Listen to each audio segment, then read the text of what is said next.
오늘 함께 나눌 하나님의 말씀 사사기 2장 1절에서 5절 말씀입니다.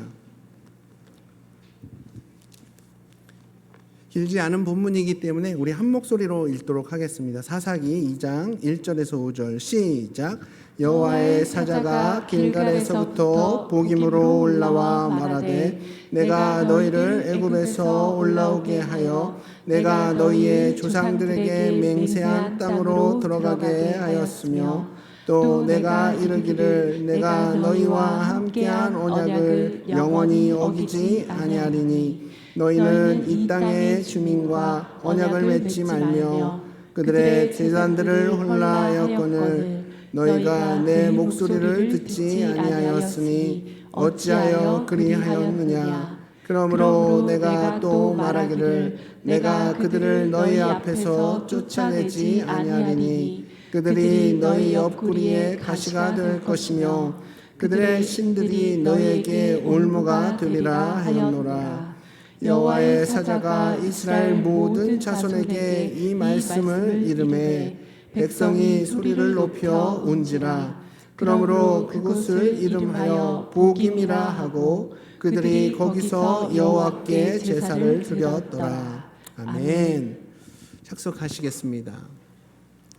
오늘 우리가 함께 읽은 본문은 하나님의 사자가 이스라엘 백성들을 책망하는 내용입니다. 그럼 지금 이스라엘은 어떤 상황일까요? 애굽에서 노예로 400년을 살고 있었던 이스라엘 백성들은 정말 죽지 못해 사는 비참한 인생들이었습니다. 하나님께서는 민족의 지도자 모세를 통해서 이 백성들을 약속의 땅 가나안 땅으로 인도해 내시죠. 물론 보름 정도면 이 애굽에서 가나안까지 갈 수 있는, 빠른 길로 가면 그 정도 시간밖에 걸리지 않지만 40년 동안 하나님께서는 이스라엘 백성들이 광야를 배회하게 하십니다. 그 이스라엘 백성들을 훈련시키려고 그러셨던 거죠. 그 내용이 바로 출애굽기에 기록되어 있습니다. 그렇게 광야에서 지내는 동안 이스라엘은 하나님께 율법을 받았고 하나님의 백성으로 살아가는 것이 어떤 모습인지를 배우게 되는데, 이 과정들을 기록한 책이 바로 레위기, 민수기, 신명기입니다. 그렇게 길고 긴 광야 생활 40년을 마치고 드디어 이스라엘 민족은 약속의 땅 가나안 땅에 입성하게 됐죠. 하지만 젖과 꿀이 흐르는 이 가나안 땅은 이스라엘 백성들에게 그리 허용적인 곳은 아니었습니다. 그곳에는 우상 숭배에 찌들어 있던 악의 끝판왕 가나안 원주민들이 이미 살고 있었던 땅이었죠. 그들이 순순히 그 좋은 땅을 이스라엘 백성들에게 내어줄 리가 당연히 없겠죠. 그래서 이스라엘은 새로운 지도자 여호수아의 리더십 아래서 가나안 정복 전쟁을 시작합니다. 처음에는 이스라엘 전체가 하나의 군대가 되어서 가나안 땅에 있는 주요 성들을 이렇게 함락하고, 그 다음에는 지파별로 땅을 분배한 후에 각 지파별로 그 땅에 남아있던 원주민들을 몰아내는 그런 작업을 합니다. 바로 이 과정을 기록하고 있는 책 어딜까요? 바로 여호수아서입니다. 오늘 본문은 가나안 정복의 가장 마지막 부분, 각 지파가 그곳 원주민들을 몰아내는 그 전쟁을 다 마친 후에 하나님께서 이스라엘 백성들을 향해 이 정복 전쟁에 대한 평가를 하시는 모습이에요. 어쨌든 오늘 본문에서 이스라엘 향한 이 하나님의 평가는 어떻습니까? 한마디로 잘했다? 못했다? 뭐죠? 못했다. 네, 못했다입니다. 오늘 본문 2장 2절 말씀 함께 읽어보실까요? 자, 시작. 땅의 주민과 언약을 맺지 말며 그들의 제단들을 헐라하였거늘 너희가 내 목소리를 듣지 아니하였으니 어찌하여 그리하였느냐. 아멘. 자, 너희가 내 목소리를 듣지 아니하였으니, 이 말씀이 뭐예요? 하나님 말씀에 이스라엘이 순종하지 않았다는 겁니다. 그럼 이스라엘은 왜 이런 평가를 받고 있는 걸까요? 자, 먼저 오늘 본문 가운데 우리가 주의해서 봐야 할 것은 하나님의 이 사자가 어디서부터 올라왔나요? 어느 지역에서부터 올라왔죠? 길갈입니다. 네, 지금 이스라엘 백성들은 보김이란 땅에 모여 있고, 이때 하나님의 사자가 길갈로부터 보김에 있는 이스라엘 백성들에게 온 겁니다. 우리 지도 한번 보실까요? 보시면 길갈이 어디에 있죠? 요단강 바로 옆에 길갈이 있고 그 옆이 여리고성입니다. 그 거리가 한 2km 정도 되는데 그럼 복임에서 길갈까지는 한 8, 9km 정도 된다고 보시면 될 것 같습니다. 성경에서 이렇게 지역 이름을 강조할 때는 다 이유가 있는 거거든요. 그럼 이 길갈은 어떤 땅이냐? 지도상으로 보시는 것처럼 요단강 건너자마자 바로 있는 땅이 길갈 땅이에요. 지금으로부터 7년 전 이스라엘 백성들이 처음 가나안에 입성을 위해서 요단강을 건널 때 무슨 일이 있었냐 하면 하나님께서 이 요단강을 홍해처럼 쫙 갈라지게 하시는 기적을 보여주십니다. 요단강이 평소에는 아이들도 쉽게 건널 수 있는 수심도 얕고 또 물살도 그리 세지 않는 그런 강이지만 우기철만 되면 물량이 꽤 많아져서 깊이도 깊어지고 물살도 꽤 세지는 겁니다. 때문에 성인 남성들도 우기 때는 그냥 맨몸으로 건너기에는 약간 부담스러울 정도의 강이거든요. 이스라엘 백성들이 처음 가나안 입성을 위해서 요단강을 건너려고 했을 때는 그때가 바로 우기였던 겁니다. 그렇게 불어난 물 앞에서 그 요단강 앞에서 이스라엘 백성들이 모여 있었을 때 쉽게 그 강을 건너지 못하고 있는 그런 상황 속에서 하나님께서는 이 요단강을 홍해가 갈라졌던 것처럼 똑같이 갈라지게 하셨던 거죠. 왜냐하면 지금 가나안 땅에 입성할 그 대부분의 이스라엘 백성들은 홍해의 기적을 경험하지 못한 세대였습니다. 그걸 경험한 출애굽 1세대들은 여호수아와 갈렙 이 두 사람 빼고는 모두 다 광야에서 다 죽었거든요.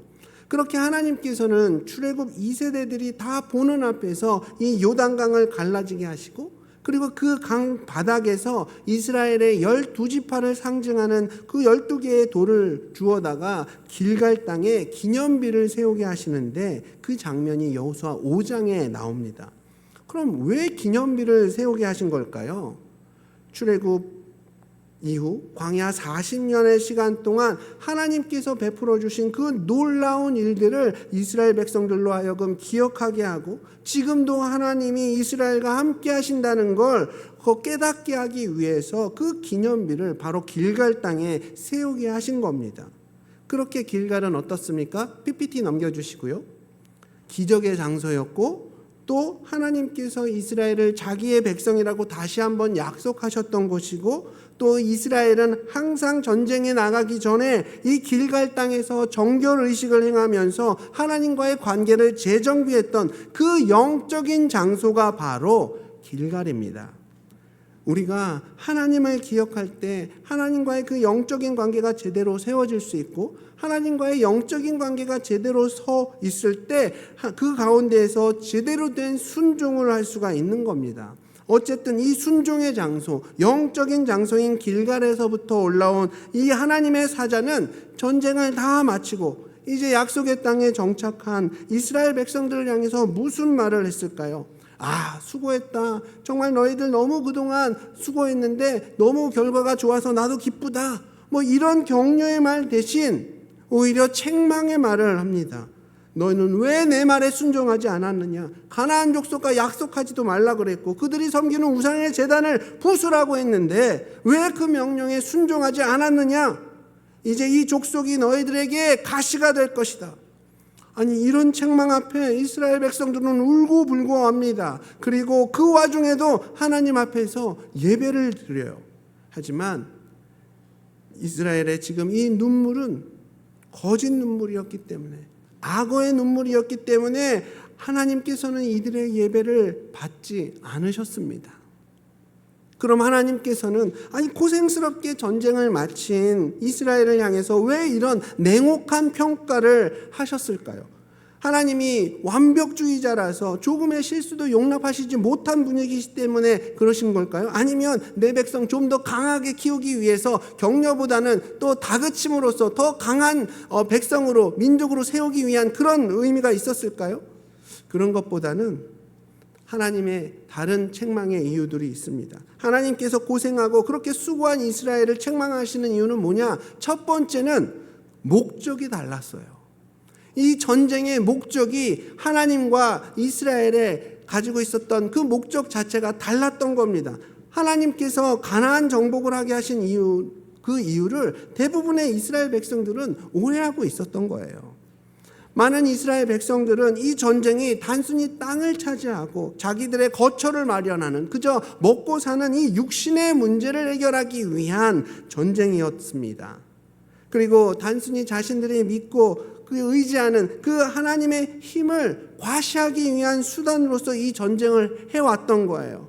원래 고대 시대에 이 전쟁은 각 민족이 믿고 있는 신들의 전쟁이었거든요. 예를 들면 이런 겁니다. 태양신을 믿고 있는 이집트와 마르둑 신을 믿고 있는 바벨론이 전쟁을 하는 거예요. 그럼 이건 바벨론과 애굽의 전쟁일 뿐만 아니라 나아가서는 태양신과 마르둑의 전쟁인 거예요. 그 당시 사람들은 그렇게 인식을 했습니다. 그래서 전쟁에 승리한 민족의 그 신이 더 우세한, 더 힘이 센 신이 되는 거죠. 사실 이런 모습은 세상에서 빈번하게 일어나는 보통 전쟁의 목적입니다.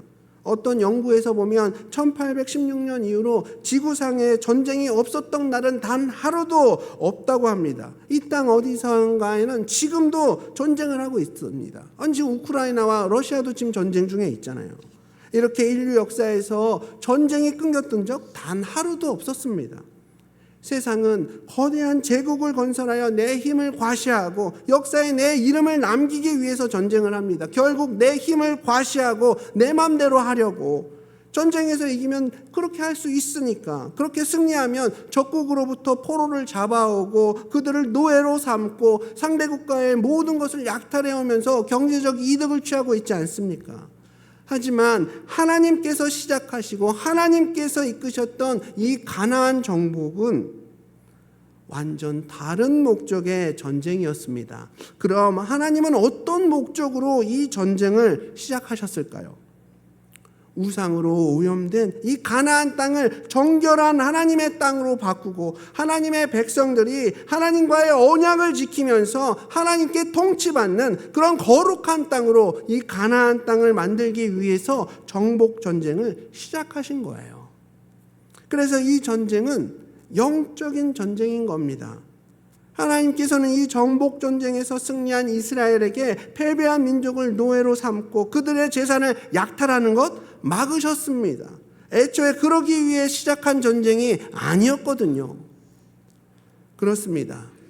이스라엘은 하나님 말씀에 순종해서 대부분의 전쟁에서 승리했고 하나님께서 약속하신 약속의 땅 가나안을 차지할 수 있었습니다. 하지만 이스라엘은 가나안 원주민과 언약을 맺지 말라는 그 하나님의 말씀을 듣고도 그들과 언약을 맺었습니다. 그리고 이스라엘은 우상의 제단을 헐어버리는 데에도 실패를 했어요. 이스라엘은 비교적 잘 순종했기 때문에 비록 가나안 정복 전쟁에서 승리했지만 실제로 그들의 순종은 완전한 순종이 아니라 반쪽짜리 순종이었습니다. 하나님은 우리 삶의 일부 영역에서뿐만 아니라 모든 영역에서 하나님의 말씀에 대한 순종의 모습이 우리에게 일어나기를 요구하십니다. 왜냐하면 우리 삶 전체가 깨끗하고 거룩해지기를 원하시거든요. 그저 내 삶 속에 하나님이 계시는 것, 그것으로만 만족할 것이 아니라 우리가 하나님하고만 교제하는 것을 우리에게 요구하시는 겁니다. 바로 절반의 순종이 아닌 온전한 순종으로 반응할 때에 우린 하나님하고만 교제하며 하나님과 동행하며 살아갈 수 있는 겁니다. 혹시 여러분의 삶의 모습은 어떠십니까? 하나님도 섬기고 동시에 세상도 섬기고 있지 않으십니까? 이건 절반의 순종입니다. 그리고 절반의 순종은 책망받게 됩니다. 하나님이 인정하시는 삶의 모습이 아닌 거예요. 우리 모든 성도들의 삶 속에 오직 우리 하나님의 말씀만 드러나고 오직 우리 하나님의 영향력만 충만해지기를 축복합니다. 그렇게 저와 우리 성도님들의 삶의 목적과 우리를 향한 하나님의 목적이 동일해지기를 소망합니다. 바로 이스라엘이 지금 또 책망받고 있는 두 번째 이유, 첫 번째 이유가 뭐였죠? 목적이 달랐고 두 번째 책망받는 이유는 뭐냐? 방법이 달랐던 겁니다. 이 승리의 방식이 달랐던 겁니다. 세상 전쟁은 그저 이기기 위해서 수단과 방법을 가리지 않습니다. 영화 대사 중에 유명한 대사가 있죠. 센 놈이 오래 가는 게 아니라 오래 가는 놈이 센 놈이야. 이런 유명한 대사가 있습니다. 그러니까 세상은 세상의 센 놈들은 이기기 위해서 수단과 방법을 가리지 않고 무조건 이겨야 좋은 것으로 여기고 그 이기는 것이 정의고 선한 것으로 여긴다는 겁니다. 과정보다는 결과가 더 중요하다는 거죠. 자기의 힘으로 그 승리를 쟁취하고 그리고 그 승리에 대한 기쁨도 자기 혼자 다 누리려고 합니다. 하지만 하나님께 속한 이 전쟁은, 이 영적인 전쟁에서의 승리해야 하는 비결은 좋은 전략, 수적인 우세함, 어떤 강력한 무기, 그런 어떤 방법적인 문제가 아니었습니다. 바로 전적으로 하나님을 믿고 의지할 때, 하나님 말씀에 순종할 때에 그때 하나님께서 주시는 게 바로 승리였어요. 이스라엘 스스로가 승리를 쟁취하는 것이 아니라 그저 하나님을 의지하고 그 말씀에 순종하면 승리는 하나님께서 선물로 주시는 거였습니다. 우리가 여호수아서에서 보면 난공불락의 여리고성을 무너뜨린 이스라엘 백성들이 정말 말도 안 되게 작은 이 아이성 전투에서 패배한 모습이 기록되어 있습니다. 여리고성 전투 때를 보면 어떻습니까? 무슨 작전이 좋아서 이스라엘 백성들이 승리했습니까? 그들이 가진 무기가 좋아서 그들이 정말 잘 훈련받은 군사였기 때문에 여리고성을 무너뜨릴 수 있었습니까? 아니죠. 하나님께서 도우셨으니까. 승리할 수 없는 그런 상황과 조건 속에서도 이스라엘이 승리를 경험할 수 있었던 건 하나님이 도우셨기 때문입니다. 그렇게 무적인 여리고성도 무너뜨렸던 이스라엘 백성들이 이론상으로는 정말 분명히 질 수 없는, 이길 수밖에 없는 이 아이성 전투 때는 어떻습니까? 말도 안 되는 참패를 당하게 돼요. 여리고성에서의 그런 승리 이후에 교만해졌던 이스라엘은 그 이방인들에게 뒤통수를 맞고 무지막지한 참패를 겪게 됩니다. 하나님께서 이 전쟁을 왜 시작하셨다고요? 가나안 땅을 하나님의 온전한 통치가 있고 영적으로 거룩한 깨끗한 곳으로 만들기 위해 시작한 전쟁이었습니다. 그래서 이스라엘은 우상 숭배에 찌들어 있던 이 원주민들을 몰아내야만 했고 그들의 우상을 부숴야만 했던 거예요. 하지만 이스라엘은 이 전쟁을 그저 자신들이 먹고 살 수 있는 땅을 차지하기 위한 전쟁으로 이해했던 겁니다. 그렇기 때문에 자신들에게 경제적인 유익을 줄 수 있는 가나안인 노예들을 굳이 그 땅에서 몰아낼 생각을 하지 않았던 거예요. 할 수 없었던 것이 아니라, 능력이 부족해서 못했던 게 아니라 하지 않았던 겁니다. 할 수 있었음에도 불구하고 그들은 불순종했던 거예요. 아니, 그들을 또 몰아내려면 시간도 더 걸리죠. 더 수고로움도 있게 되죠. 결국에는 자기들 편하려고 하나님 말씀에 100% 순종하지 않았던 겁니다. 결국 하나님과 이스라엘은 이 전쟁에 대한 목적, 그리고 그 목적이 다르니까 승리를 위한 그 방법과 수단이 다를 수밖에 없었고, 결국엔 이스라엘은 그 하나님의 말씀 앞에 절반의 순종밖에 할 수가 없었던 겁니다.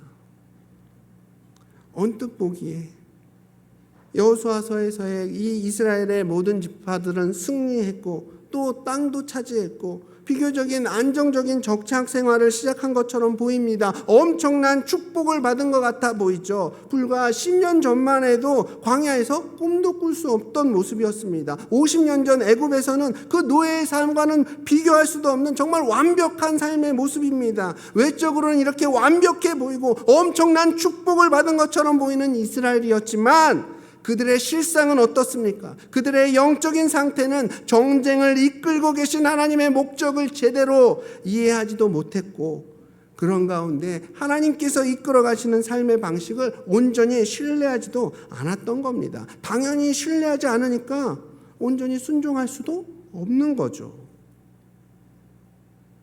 PPT 넘겨주십시오. 결국 이스라엘 백성들은 우상을 숭배하는 가나안 족속들과 함께 그 가나안 땅에서 살아가게 됩니다. 이건 마치 땅속에 파묻혀 있는 지뢰와 같은 거였어요. 아니 겉으로 볼 때는 아무런 먼지가 없는 땅처럼 보이죠. 그러나 그걸 밟으면 어떻게 됩니까? 꽝 하고 폭발해 버립니다. 지금 괜찮다고 해서 문제가 없는 것이 아니라 그 이면에 있는 사단의 역사까지 볼 수 있는 그런 영적인 안목이 우리에게는 있어야 하는 겁니다. 이 우상들은 지금 잠복해 있지만, 그래서 아무런 문제가 없어 보이지만 언젠가는 우리 삶 가운데에 어느 중요한 순간에 폭발하고 말 거예요. 그러면 결국 하나님의 백성, 이스라엘 백성들의 이 영적인 삶은 완전히 무너질 겁니다. 완전히 망가질 겁니다. 그래서 절반의 순종이 위험한 거예요.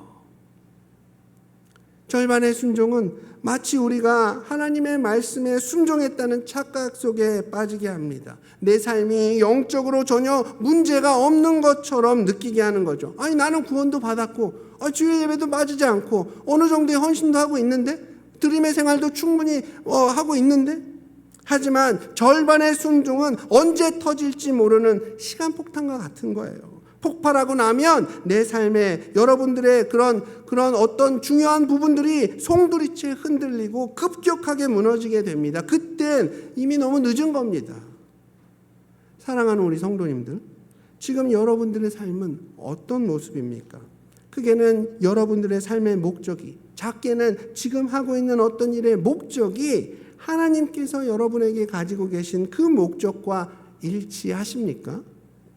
먼저 지금 내가 감당하고 있는 그 행동의 그 목적이 하나님이 가지고 계신 그 목적과 일치해야 합니다. 그리고 세상의 방식, 내가 원하는 방법이 아니라 하나님이 원하시는 방법으로 내 삶 속에 일어나는 일들을 감당해 나가야 합니다. 혹시 내가 다 알아서 할 수 있다고, 아니 여기저기 다 알아보고 선배들 얘기도 다 듣고 해서 내가 내 힘으로 잘 해낼 수 있다고 그러면서 하나님 말씀 앞에 단 한 번의 고민도 없이 기도도 없이 그냥 세상 흘러가는 대로 여러분들의 선택이 그렇게 이루어지고 있지는 않으십니까? 그렇게 내 맘대로 다 정해놓고 나중에 혹시 하나님의 뜻이 뭐지? 이런 뜻이 생각이 나면 그때 기도하면서 하나님이 주시는 말씀들 지킬 수 있는 거면 지키고 못 지키는 거면 할 수 없는 거고, 혹시 이런 모습이 또 우리의 모습 아닙니까? 그렇다면 오늘 본문에 나오는 하나님께 책만 받고 있는 이 이스라엘의 모습과 우리가 과연 다를 게 뭐가 있을까요?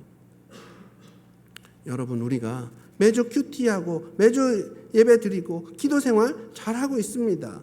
근데 오늘 본문에 이스라엘 백성들도 울고불며 하나님 앞에 예배하고 있어요. 하지만 그들의 예배는 하나님께서 연락하시는 예배가 아니었습니다. 왜냐하면 절반의 순종으로 이루어진 예배였기 때문입니다.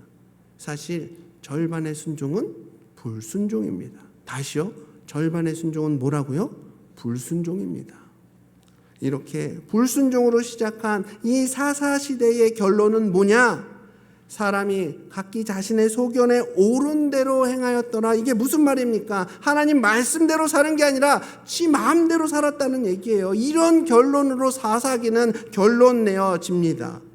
그리고 3000년이 지난 지금까지, 그리고 앞으로도 이 사사기는 영적으로 가장 참혹한, 가장 부끄러운 역사의 한 장면으로 기억되고 기억될 것입니다. 좋은 예가 아니라 우리 할아버지의 믿음이 우리의 믿음이 돼야 돼, 우리 할아버지처럼 살아가야 돼, 우리 어머니처럼 살아야 돼, 이런 믿음의 간증이 아니라 부끄러운 역사로서 저렇게 살면 안 된다라는 식의 반면 교사의 롤모델이 되어버린 겁니다. 이거 너무 비참한 거 아닙니까? 정말 우리같이 작고 미약한 사람들도 하나님을 전적으로 의지하고 그 말씀에 온전히 순종했더니 그 인생이 정말 주님 사역 가운데 귀하게 쓰임받고 참 괜찮은 믿음의 롤모델이 되더라, 이렇게 칭찬받는 인생, 저와 우리 성도님들의 믿음의 유산 되기를 축복합니다. 이런 믿음의 간증들이 넘쳐나는 저와 우리 울산 성서침례교회 성도님들 되시기를 축복하며 오늘 말씀을 마치도록 하겠습니다. 이 시간 받은 말씀 앞에 또 결단하는 시간 갖기를 원하는데요.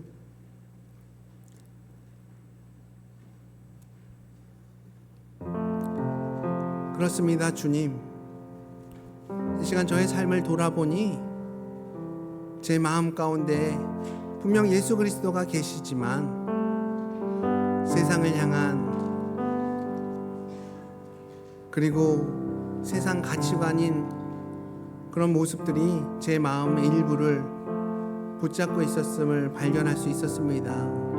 주님, 이제 주님 앞에 절반의 순종이 아닌 온전한 순종으로 또 반응하겠습니다. 이렇게 결단하시는 우리 성도님들 계십니까? 여러분 손들어 표현해 주시면 여러분들을 위해 기도해 드리겠습니다. 그렇습니다. 우리의 결단으로부터 주님께서 일하십니다.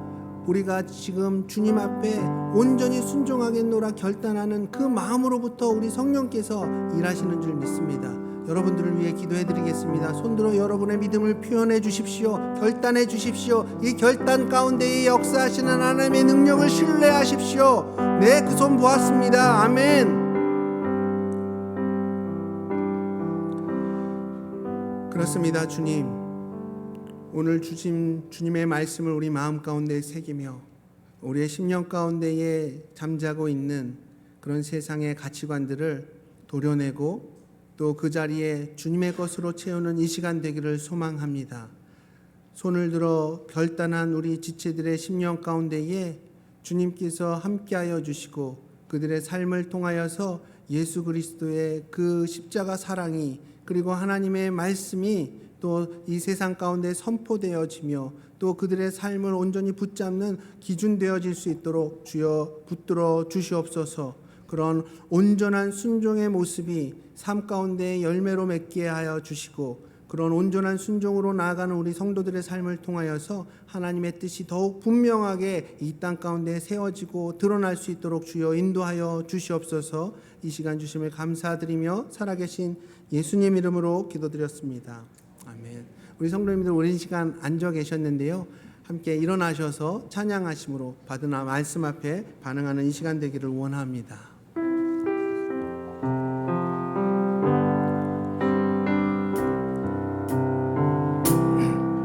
주님 말씀하시면 내가 나가리다. 주님 뜻이 아니면 내가 멈춰서리다. 나의 각오선으로 주님 뜻에 있으니 오 주님 나를 이끌소. 주님 말씀하시면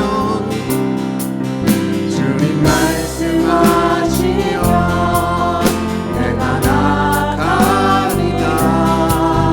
주님 뜻이 아니면 내가 멈춰서리다. 나의 각오선으로 주님 뜻에 있으니 오 주님 나를 이끌소서. 끝까진 그곳에 나 있기 원합니다. 이끄시는 대로 순종하며 살리니 연약한 내 영혼 통하여 일하소서. 주님 나라와 그 뜻을 위하여 오 주님 나를 이끌소서. 그렇습니다. 주님, 내 마음 가운데에 세상적인 가치관이 있었습니까? 그것으로 인하여서 나의 삶이 유혹받고 있었습니까? 이제 그 모든 건 내려놓고 오직 주의 말씀 앞에 헌신하며 오직 주의 말씀 앞에 순종하는 나의 인생 되기를 원하오니 주여 붙들어 주시옵소서. 이렇게 고백하시는 분 계십니까? 우리 함께 기도하며 나아가겠습니다. 주님, 그렇습니다. 우리들의 심령이 이제 확정되었습니다. 세상 것이 아닌 오직 예수 그리스도 십자가 보혈만 붙잡고 나갑니다. 그 복음만이 내 삶의 기준 되어지며 내 삶의 갈 방향임을 이 시간 고백하며 나아가오니 주여 우리의 심령을 붙들어 주시옵소서. 세상의 전쟁